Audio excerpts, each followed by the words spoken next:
All right, let's talk about the Warsh Effect. And yes, I'm talking Kevin Warsh, the dude that Donald Trump just nominated to be the new Federal Reserve Chair.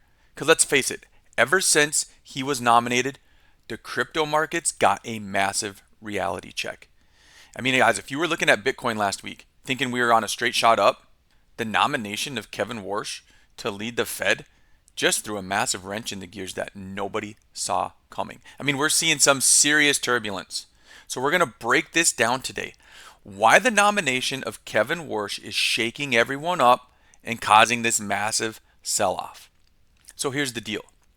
Warsh has been officially tapped by the White House to succeed Jerome Powell. We reported on this last week. And he is a crypto friendly guy, right? He's a crypto friendly guy. So the market reaction wasn't exactly a welcome home party that everybody thought was coming. Bitcoin took a nosedive, hitting around 74,600, completely ignoring that CME gap that everyone was watching. So why the panic? Why is everybody panicking? I mean, this guy is, I thought he was crypto friendly. I mean, he's on the record saying that anybody under 40, Bitcoin is your new gold, right? He is a crypto Bitcoin guy. So why are we panicking? It appears to be the independence question. So Warsh, he's a heavyweight in the financial sector. He's been around since the financial crisis, but there's a huge debate going on. Is he going to be the guy that leans into cut rates to please the administration? Like, is he just going to be doing whatever Trump tells him to do? Or is he going to be the hawk he's traditionally been? Because he has been a hawk. He's been a hawk on rates. He doesn't like inflation. He's not afraid to hold rates steady or raise them. So the uncertainty between, is Warsh going to be Trump's little lackey, or is he going to be the man he's been in the past? This uncertainty is the poison, right? That is what's causing all this volatility in Bitcoin and Ethereum. Because on Saturday alone, guys, if you go back and check, when the news really started to bake in and people started thinking about it, we saw over $2.5 billion in leveraged long positions evaporate. Just poof, it's gone. Bitcoin, when Bitcoin broke 80K and Ethereum broke 2,500, right? That was an eye opener. And when you combine the Warsh nomination with the ongoing ETF outflows that we've been seeing, the vibe in the market shifted from bull run to brace for impact fast.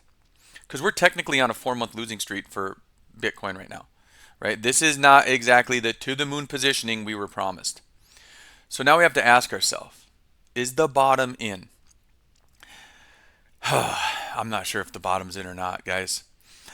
Because, I mean, we are seeing a little bit of stability above that 74,500 mark. But analysts are pointing out that that level, I mean, aside from being where Michael Saylor's cost basis is right around there, that level lines up with the 2025 cycle lows. And we're seeing some green candles on the hourly charts, right? We are, but we say don't go chasing the candles because the investor confidence it's thin. It is thin right now, and this is not financial advice. Right now, it feels like any green candle or any type of push up to that $80,000 level is just going to be another reason to sell and panic and be safe. We also, guys, have the CZ factor and general FUD around the major exchanges keeping people on edge. So if we close below 74K, we are back in 2024 territory, and nobody wants to see that.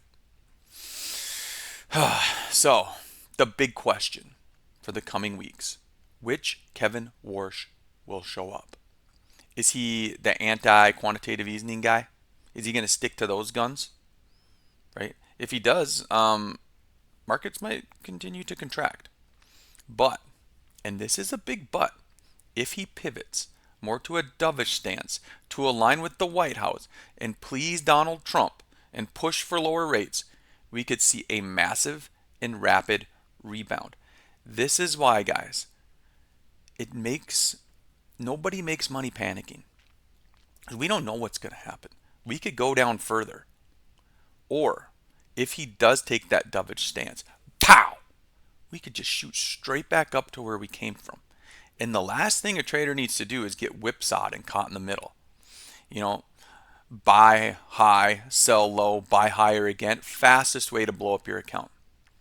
And guys, if you also look at the charts, gold and silver are also retreating, and Bitcoin is fighting for its life to get back up above 80K. So I don't know, what do we call this? High stakes game of wait and see, right? I mean, the world's most powerful central bank is in focus. Gold and silver markets don't know what to do. Crypto doesn't know what to do. Retail investors don't know what to do. But the big boys do appear to be buying. If you check the recent ETF inflows from today, which is February 2nd, we can see they're slightly green. Maybe this has to do with Michael Saylor's big purchase of Bitcoin. But Bitcoin and Ethereum are green as far as inflows today. Does that mean the big boys are chipping away? Do they see enough blood in the streets to start adding a few tokens to their bags? So guys, the safe play is gone for the moment. We are in a liquidation driven market. The 30% drop in gold and silver, it hurt a lot of people. And they have to sell and liquidate to cover their margin calls. We don't know how much pain that trade is still leaving in the market. So again, watch that 74K level on Bitcoin. Watch 2,000 to 2,100 on Ethereum. If we hold it, we might have found a floor. If not, February is going to suck. Guys, this is Luke with Ledger Prime. Make sure you like, subscribe. Let me know in the comments.